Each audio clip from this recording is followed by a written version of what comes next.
Women want to have their feelings heard, but not only do they want to have their feelings heard, they want to have their feelings acknowledged.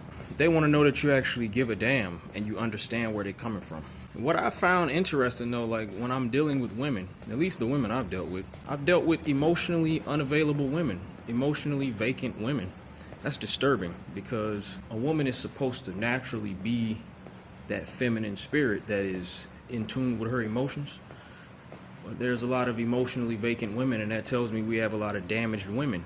We have a lot of guarded women that can't even operate in that true spirit because they've been hurt, usually by men. And that's sad, man. That's super, super sad. A lot of my worst experiences with women, whether I was in a relationship with them or not, came in times when it was time for her to be emotionally available and she just wasn't. And a relationship suffers when a woman isn't being the feminine energy that she's supposed to be. Your vulnerable state is what a man needs. You know, that's your form of protection. That's usually when my relationships die with a woman, is when I'm being emotionally vulnerable and she's not available to even receive it.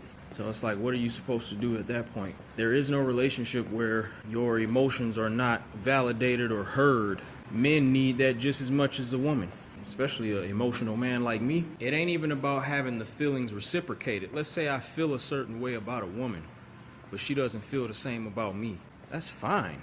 We can disagree, we can not feel the same, but to be able to address a real emotion and to know that you feel something, that's what matters. There's a lot of emotionally vacant women. This is what we talk about when we say it's a lot of masculine women. That's really the part right there.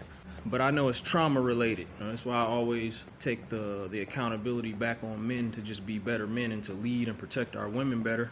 Because the better we protect them, the more comfortable they'll be operating in their true vulnerable selves, and they'll be able to love the way that they're supposed to love. Because a woman she wants to love in the way that I'm able to love, which is completely free and open and vulnerable.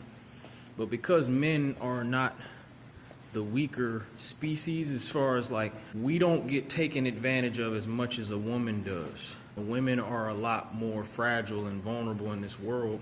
So because of that, we got to be mindful of that. You don't take advantage of the weak, you protect the weak. And that's where we've been dropping the ball.